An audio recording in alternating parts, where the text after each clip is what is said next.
네, 안녕하십니까. 네, 한 주간 잘 지내셨죠? 네, 오늘은 다시 돌아온 즐거운 토요일이고 내일은 행복한 주일입니다. 가끔 그 날씨가 좀 짓궂기는 하지만 그래도 날씨가 많이 따뜻해진 것 같습니다. 예년에는 날씨가 점점 이렇게 따뜻해지면 막 기대가 되고 뭔가 기분도 막 좋고 그랬는데 요즘은 뭐 걱정이 더 앞서게 되는 것 같습니다. 항상 건강 유의하시기 바랍니다. 지난 시간에는 그 부활이라고 하는 것은 우리가 인식하지 못하는 더 높은 차원이다. 뭐 이런 말씀을 드렸습니다. 2차원만을 인식하는 개미 이야기를 지난 시간에 조금 했었는데요. 2차원만을 인식하는 그 개미가 3차원을 인식하지 못하는 것처럼 이 3차원 세계에서 살아가는 우리 인간도 더 높은 차원을 인식하지 못한다라고 하는 것입니다. 그래서 이 부활을 쉽게 이해하기가 쉽지가 않다. 뭐 이런 말씀을 드렸는데요. 네, 그러면서 조금 어렵기는 하지만 이해를 돕기 위해서 뭐 유클리드 기하학을 통해서 어떤 평면에 있는 어떤 개미와 그리고 이 3차원 공간을 살아가는 우리, 그러니까 개미는 벽을 올라가고 있지만 그것을 공간으로 인식하지 못하고 계속해서 벽을 올라가지만 계속해서 평면을 인식하게 되는 것이고, 그리고 또 이 2차원적인 그 평면에서 살아가는 개미가 직선을 그리는 것을 3차원에 있는 그래서 공간에서 살아가는 우리 인간이 봤을 때는 그것은 직선이 아니라 이 곡선이다 라고 하는 것을 말씀을 드렸습니다.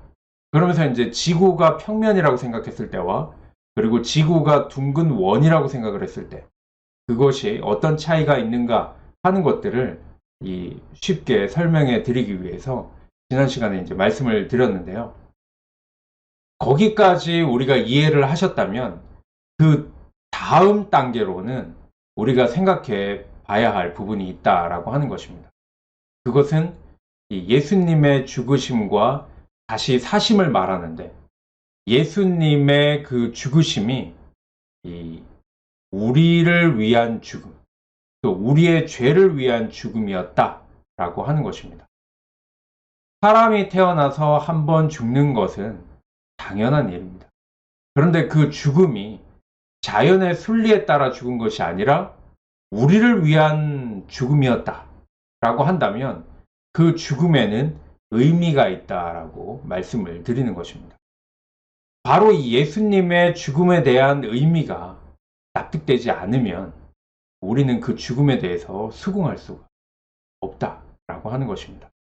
이번 시간에는 지난 시간에 이어서 예수님의 죽음이 왜 우리를 위한 죽음, 또 우리의 죄를 위한 죽음이라는 의미를 가지는가 하는 것에 대해서 계속해서 알아보도록 하겠습니다. 예수님의 죽음은 그리스도의 대속적인 죽음과 하나님의 사랑이라고 하는 이 두 가지의 의미를 가지고 있습니다. 예를 들어서 2차원만을 살아가고 있는 이 정갈 두 마리가 있다라고 한번 생각을 해보시기 바랍니다. 그 정갈 두 마리가 서로 맞붙어서 싸웁니다. 그러면은 정갈은 독을 가지고 있기 때문에 싸우다가 그 상대 누군가가 이 독침을 맞게 된다면 죽을 수밖에 없겠죠.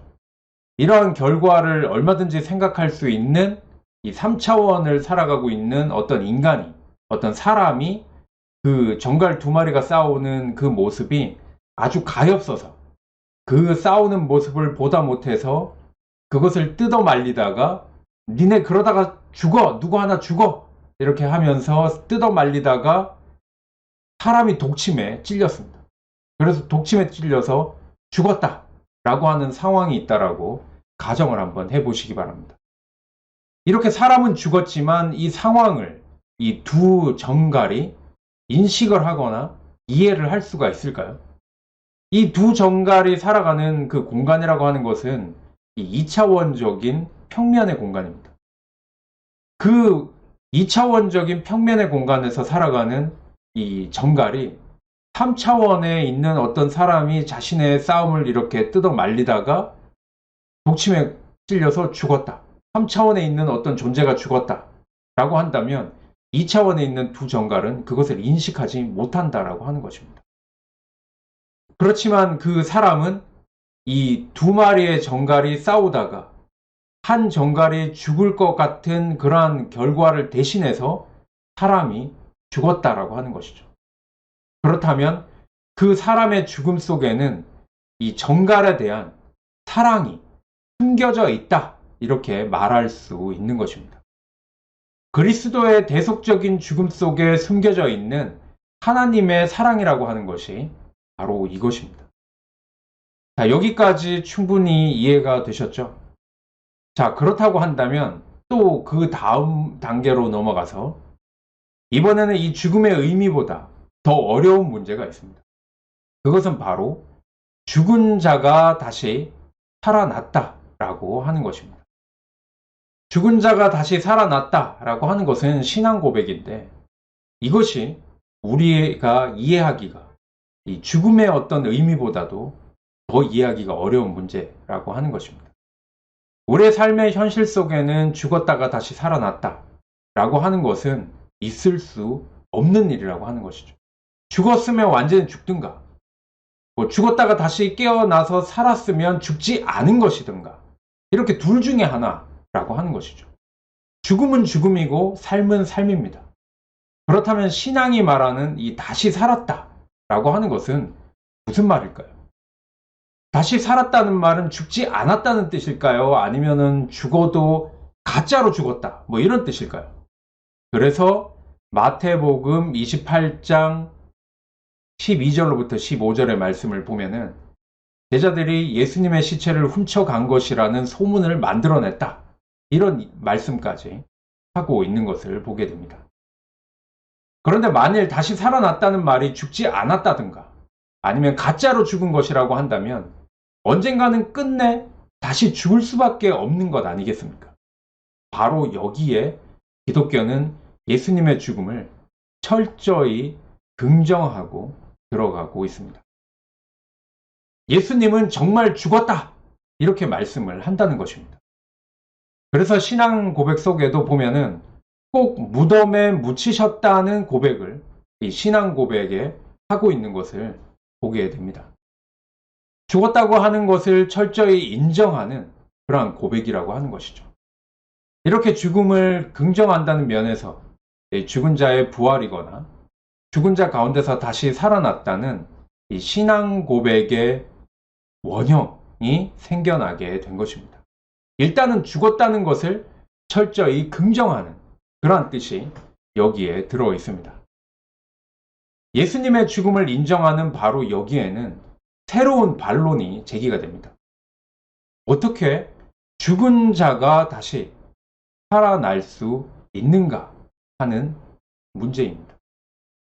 죽은 자의 부활이 어떻게 있을 수 있겠는가라는 문제에 변증하고 대답을 해야 할 입장에 서게 되었다라고 하는 것입니다.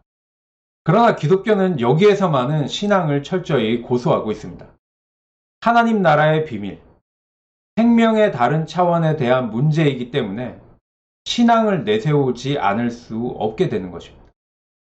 이것은 앞서 차원에 대한 이야기에서 말씀드린 것처럼 더 높은 차원의 현실은 그보다 낮은 차원의 인식으로는 실증될 수 없다는 원칙을 고수할 수밖에 없는 것입니다.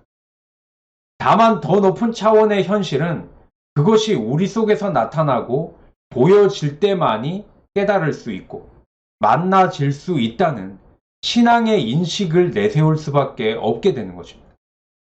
그래서 기독교는 우직할 정도로 나타나고 보여짐으로써 만날 수 있는 이 신앙 경험을 바로 이 증언이라고 말씀하고 있습니다.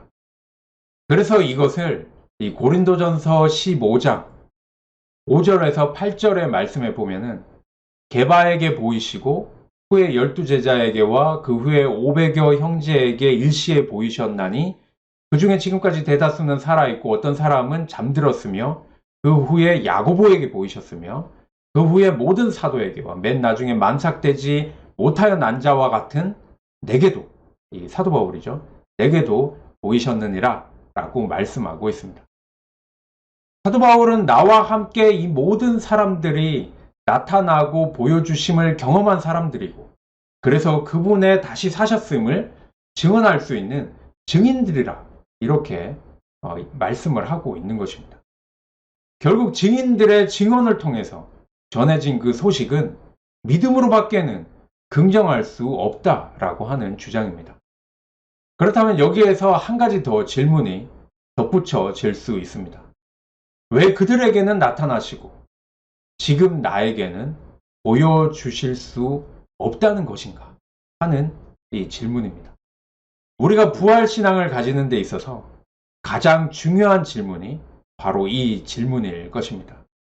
이 질문에 대해서는 바로 다음 시간에 계속해서 공부해 보도록 하겠습니다. 자, 오늘은 여기까지 하도록 하겠습니다. 보여주심으로 경험하게 된다는 이 말씀을 다음 시간까지 한번 고민해 보신다면 다음 시간에 답을 찾으실 수도 있을 것 같습니다. 네, 다음 시간을 또 기대해 주시고 건강하고 행복한 삶 살아가시길 바랍니다. 오늘도 들어주셔서 감사합니다. 감사합니다.